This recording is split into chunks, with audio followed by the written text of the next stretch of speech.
Richard Nixon's close political allies alleged voting fraud and demanded recounts after his loss to John F. Kennedy in 1960, including in New Jersey.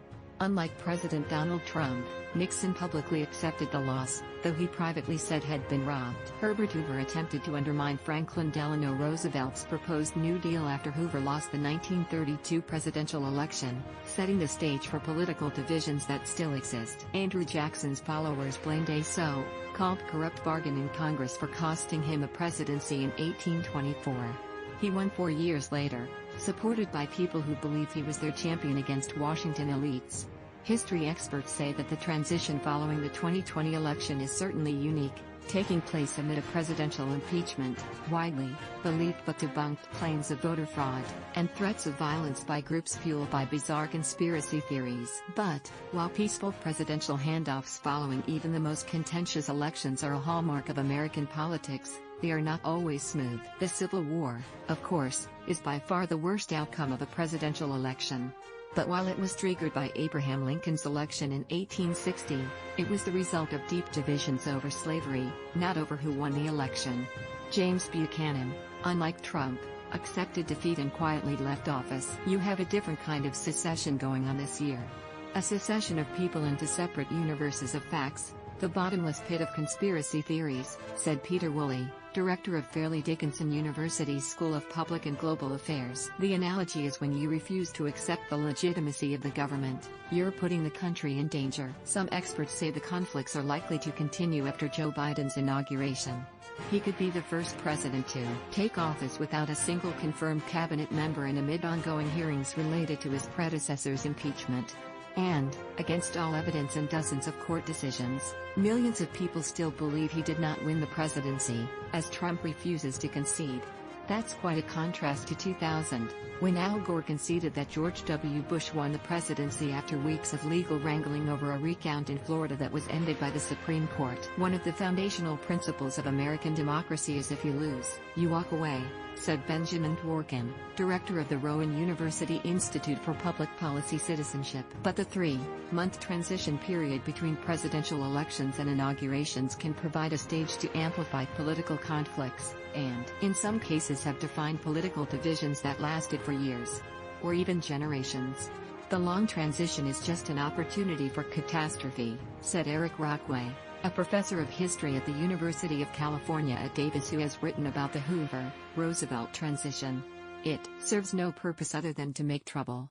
After an election campaign marked by personal attacks, John Adams rode out of town on a horse following his 1800 loss to Thomas Jefferson, declining to attend the inauguration of a man he had come to detest, said Woolley, the FDU professor.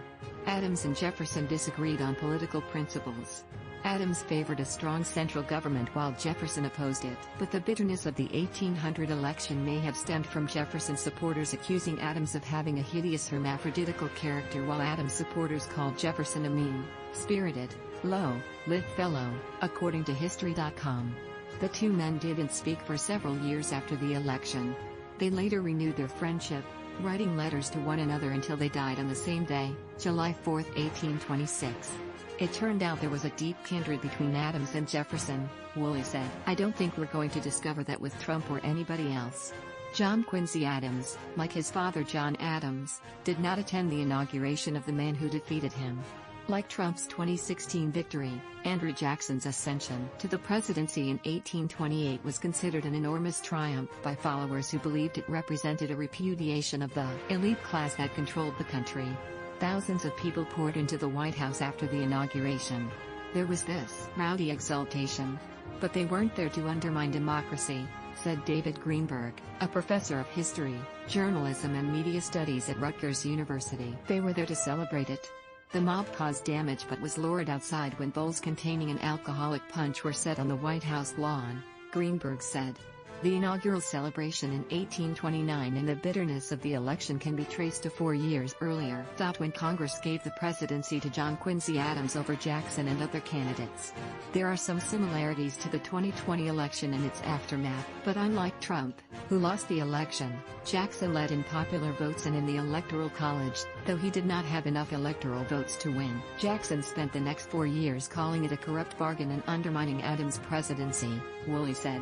Henry Clay, The Speaker of the House of Representatives, who had been among the presidential candidates in 1824, fashioned a coalition in Congress that gave the White House to Adams. Clay then became Adams' Secretary of State.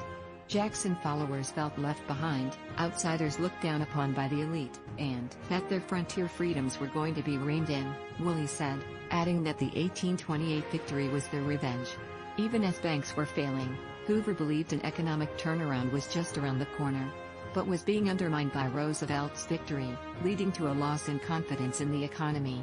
According to Rockway, the University of California professor, he wrote about the transition in his book, Winter War, Hoover, Roosevelt, and the first clash over the New Deal.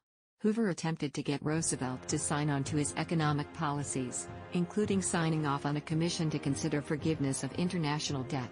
Roosevelt refused, believing Hoover's policies would undermine his proposed New Deal, a massive public works program that helped bring the country out of the Great Depression.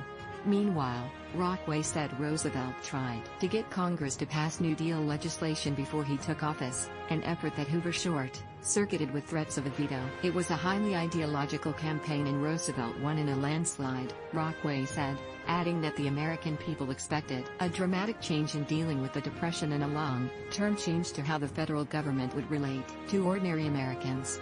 Rockway said the result was to sort out the parties as progressive Republicans and black people began to move to the Democratic Party.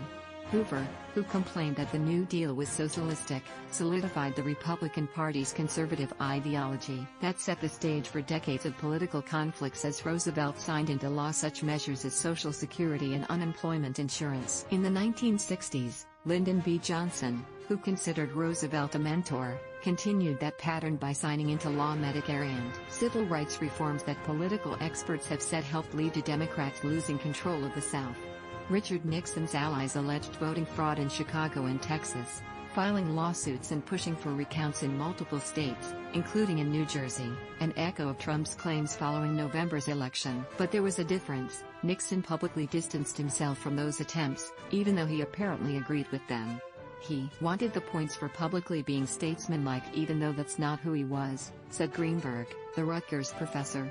Greenberg wrote a book about Nixon, Nixon's Shadow, The History of an Image, and has written about the 1960 transition for several publications.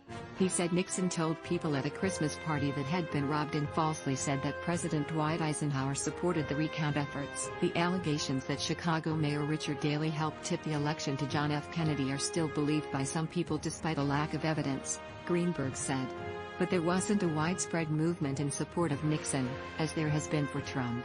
Greenberg said that Nixon, because he wasn't the incumbent president, didn't have the same kind of power Trump has had to call the Georgia Secretary of State or fly in Michigan state legislators. Nixon also didn't have the same kind of following and didn't try to rally the public to support claims of fraud. It didn't take hold as a cause or a rallying cry for millions of voters as we saw this winter, Greenberg said. But Nixon's close allies brought multiple lawsuits, just as Trump did.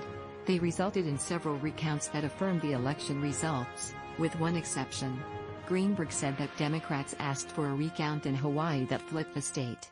From Nixon to Kennedy, Abbott Koloff is an investigative reporter for NorthJersey.com. To get unlimited access to his watchdog work that safeguards our communities and democracy, please subscribe or activate your digital account today. Email, Koloff@NorthJersey.com. Twitter, @AbbottKoloff.